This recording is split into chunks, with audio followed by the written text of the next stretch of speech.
Welcome to Ask the Educator, a podcast brought to you by Healthmark Industries. Are you a sterile processing technician or manager? Maybe you work in infection prevention or biomedical engineering. Whether you're a frontline tech, endoscopy tech, OR nurse, or surgical services administrator, you undoubtedly have influence in medical device processing at your facility. In each episode, we speak with experts from the Healthmark Clinical Affairs team, industry leaders, or special guests from the trenches to answer your questions and bring you relevant industry information, equipping you for excellence in medical device processing. My name is Kevin Anderson, and I will be your host. Now let's get started. Hello, everyone. This is Kevin Anderson with the Ask the Educator podcast. With me, I have a co-host for the first time ever, Adam Okada. Adam, thanks for joining me on this episode. I'm looking forward to this interview. Oh, yeah, me too. This is one of the most exciting topics I think we've ever had on the podcast. So, yeah, it's a great time to be a co-host for the first time. Thanks, Adam. Yeah, it's going to be a good one. And so without further ado, I'd just like to introduce our guest, Etay Gafni. And I said it right this time? Yes, perfectly. Thank you. Excellent. Well, thank you for joining us. Thank you for reaching out and wanting to share more about this platform that you've come up with. But before we get into that part, I just want people to have the opportunity to learn a little bit about you and what your background is. Yeah. Oh, thank you. Thank you for having me. Yeah. So as you heard, my name is Etay, and I am CEO of Layerjot. And my background is coming from design and product development, especially software. I spent many years in different startups and enterprise companies and been working on Layerjot for the last 4 years. Wow. So how in the world does a software engineer by trade and by career, how did they get introduced to the sterile processing space? How did that work out for you? Yeah. So it's a great question because, usually you come from the domain. Yeah. Working on something. What I've been doing is been working with my co-founder, Soren Harner, for the last 6 years or so in different companies. When we decided we would like to work together, we were looking at an area that we can apply technology in a way that it's not been applied yet, but to really use capabilities that are used elsewhere in different domains and really make a dent in reality to the positive, right? So we were looking at areas that have a high cost of error.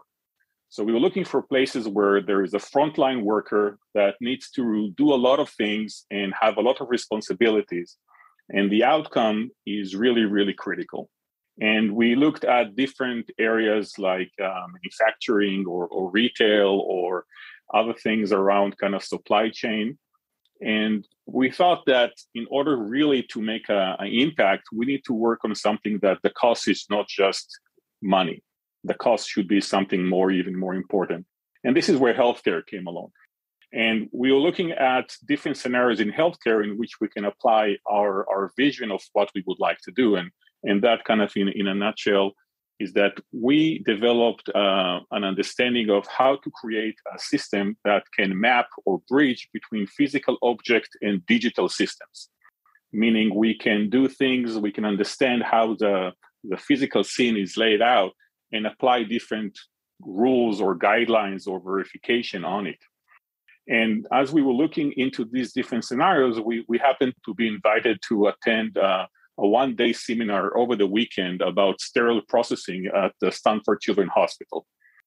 So, I went in, no expectation, and I got blown away by the challenges and especially by the people that actually taking on these challenges in the SPD department. And I just fell in love with the problem and I fell in love with the people, and we decided to focus on this.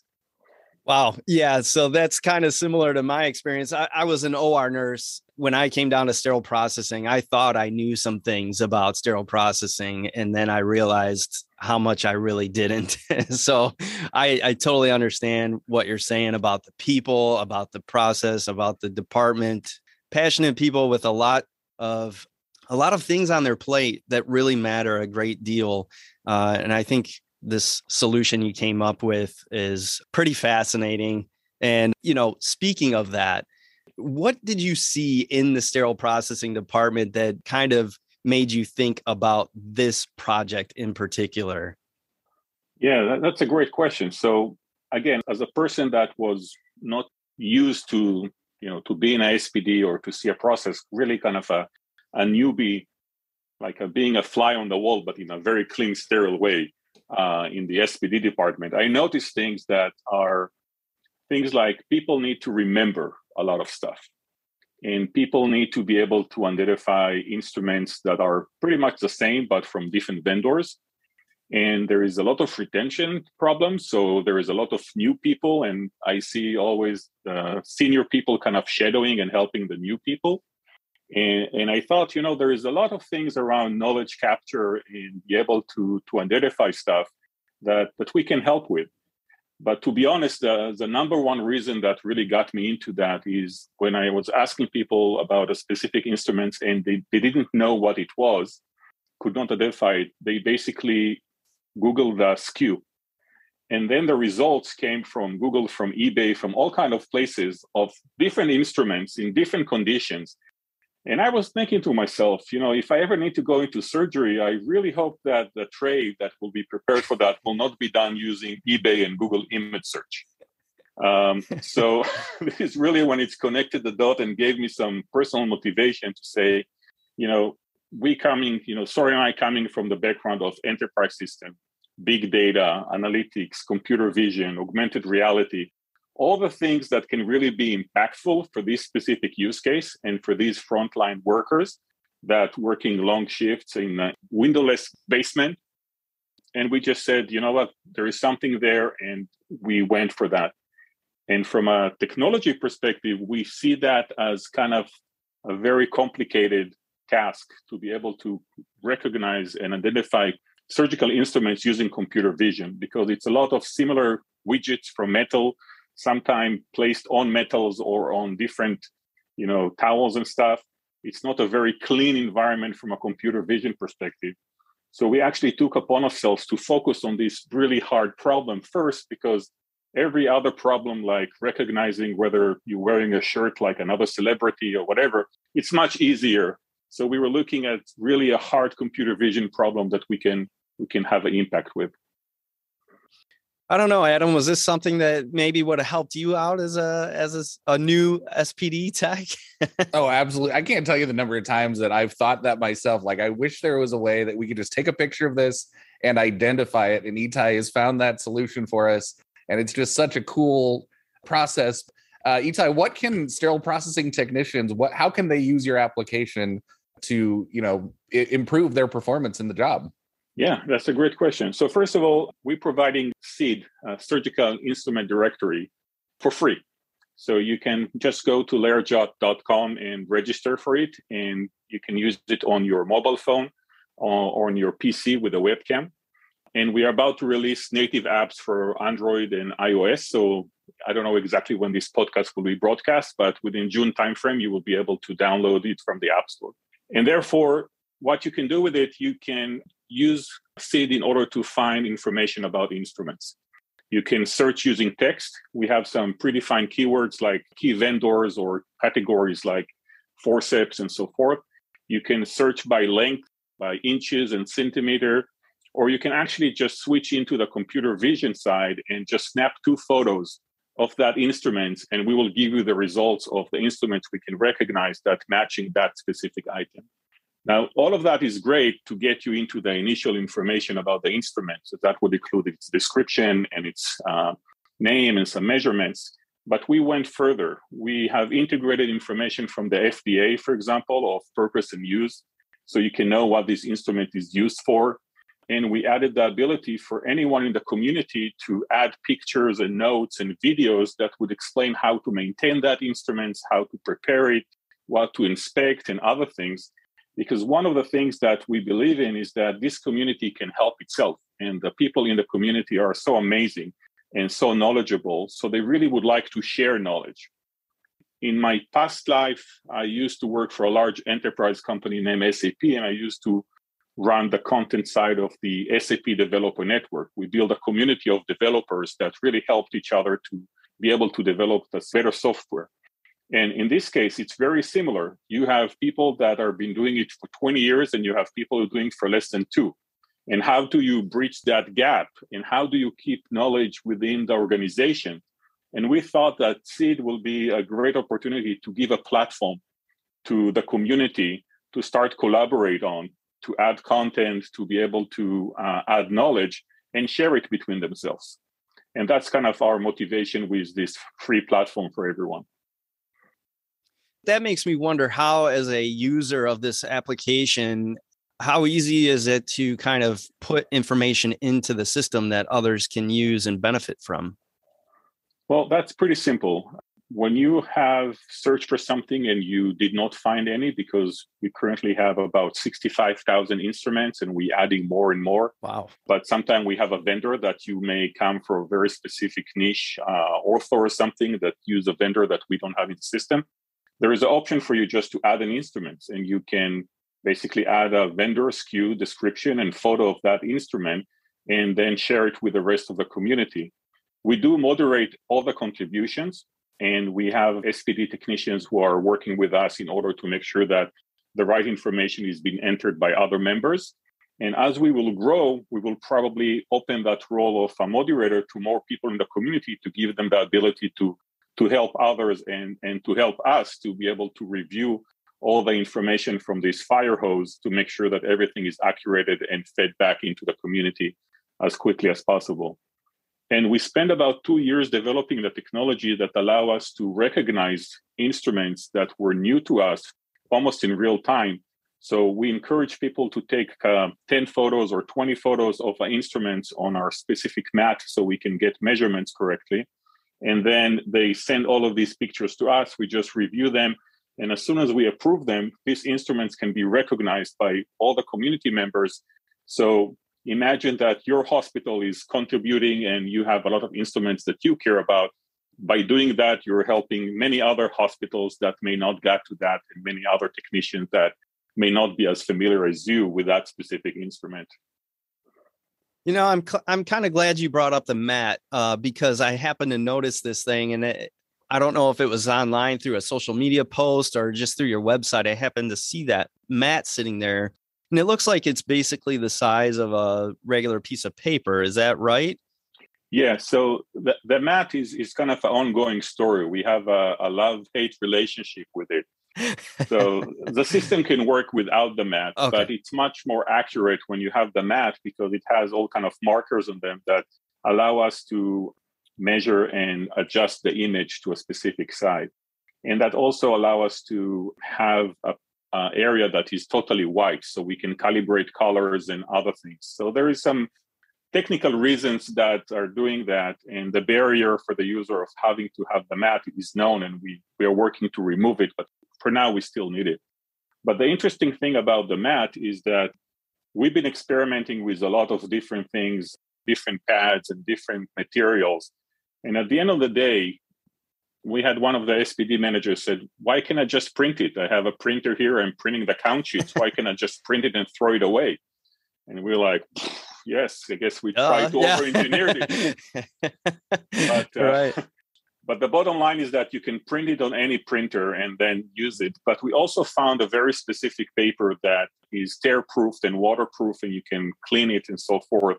And we are actually going to offer people a startup kit that we're going to give them a few of these printed mats on this special paper for them to use, and then instructions how to get more of that paper. But at the end of the day, it's kind of nice to have the mat because it's putting a very clean area for you to work on and to identify stuff versus the pile of instruments you're going to assemble and put in the tray, for example. So there is a good and bad in that, Matt, but it's here for now. We'll see later. It's funny because I was thinking about like the surface that everyone is working on, and usually it's stainless steel, and having a stainless steel instrument against another stainless steel backdrop could be challenging for, I would guess, for the machine learning aspect of things. But the reason I asked about the mat as well was because of the various sizes of instruments too. So if somebody were to have an enormous instrument that didn't fit on the mat, should they still go about trying to get all these pictures and things like that for you. And what would that look like? Yeah.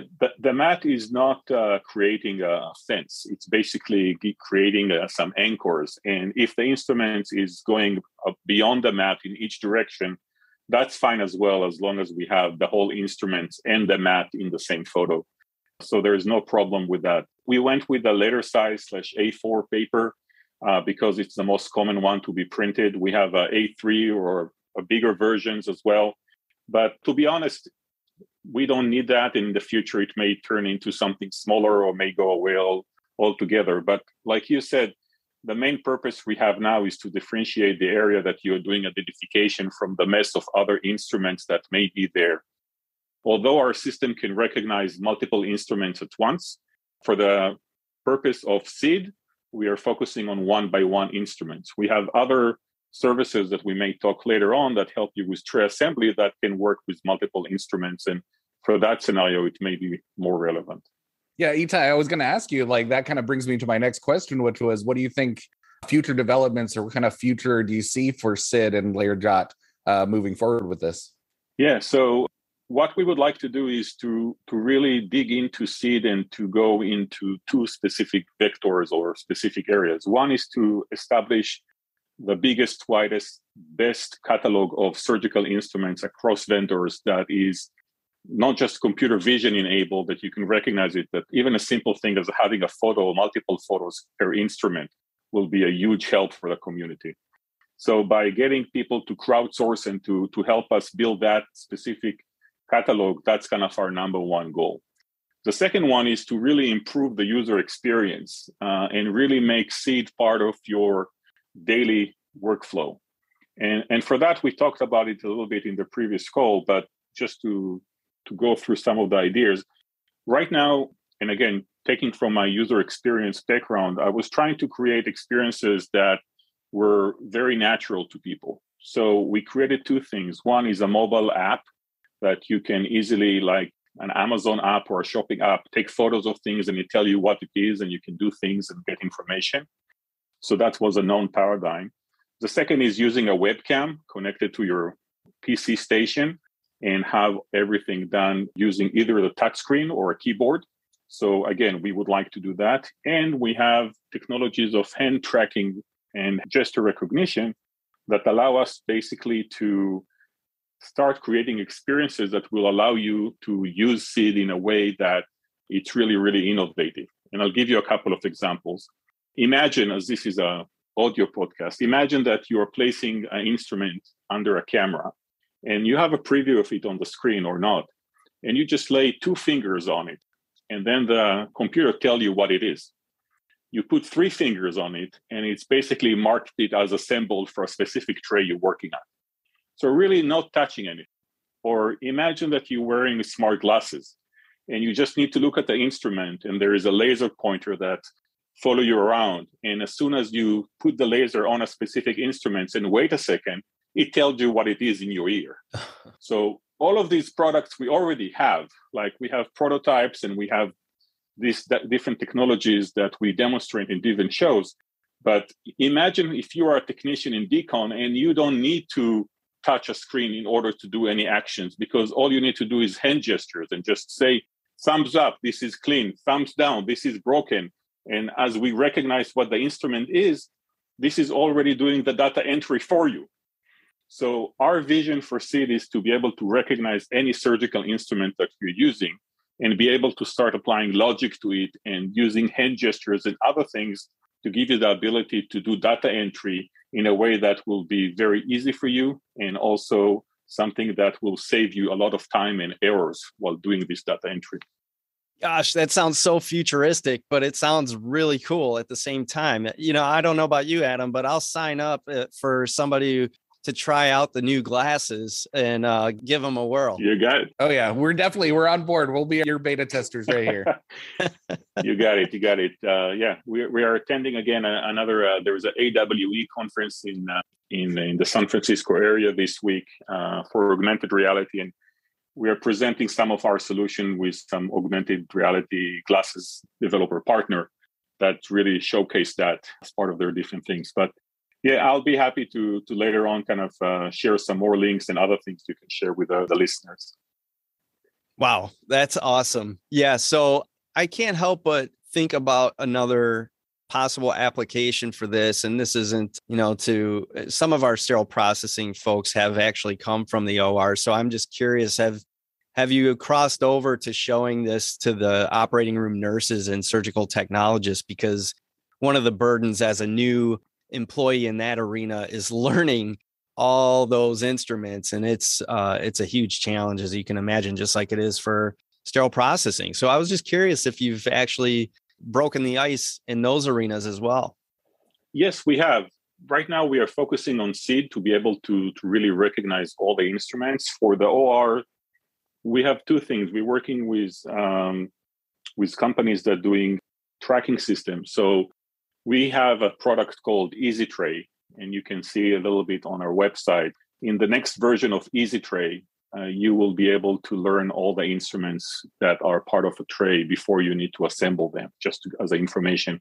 And this is something that is great for OR and for medical students and so forth. In the future, we may release a product that we have that is called OR Stats, that actually doing OR counting and utilization analysis. So the idea is that you have an ability to monitor the back table and to see what was used, what was not used, and be able to help with that. But as you know, been to the OR, this is a more hectic environment, even more than the SPD. So we are doing our first steps in the SPD to make sure that we have great accuracy of recognizing the instruments and building the right experiences for the OR to make sure that the focus is stay on the patient and not on any other technology around it. That sounds awesome. So, Adam, do you have any final questions or thoughts or anything like that for Etay? Just how can we find this? How can we find the information on SID and Layerjot? And as a sterile processing person, how can I sign up to try to, take pictures and start using it? Yeah. So just go to layerjot.com, and there is a way for you to register for free. You can register to our newsletters as well, and you will get updates and product roadmap activities and onboarding and tips and tricks. In the future, we are going to add some more testimonials and some videos from users who explains how they use the system. So just go to layerjot.com and start your journey with SID. Excellent. Etay, thank you so much for this interview and for your time and for just helping out the sterile processing industry with such a cool digital solution that pretty much all of us struggle with funds and getting the tools that we need in sterile processing. That's very common, but you've developed something that we can use right on our mobile phone that pretty much all of us have, or our desktop or laptop computer, whatever we're using in the department. So kudos to you for doing such an amazing job bringing a real tool that's accessible to the sterile processing department without breaking the bank. So thank you so much for that. Is there any final things that we should know about your project before we wrap up? Yeah, so SID is for the SPD community and the OR tech community. It's a platform. The technology is as good as the content that you guys will help us feed into it.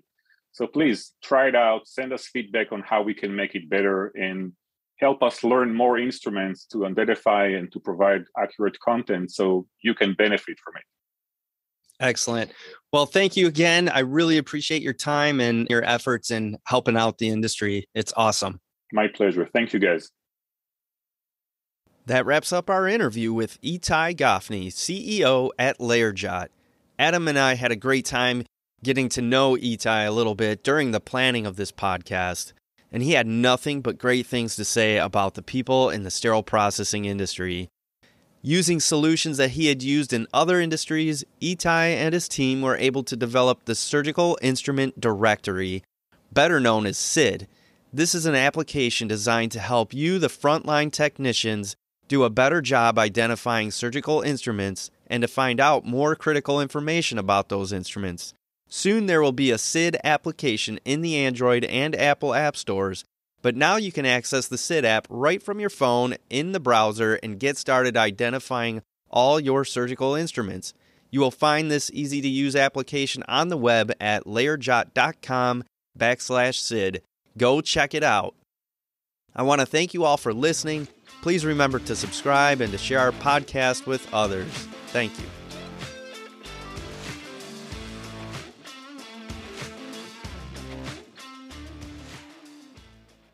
All opinions expressed on this show are those of the presenters. Before using any medical device, it is important to review the device manufacturer's instructions for use.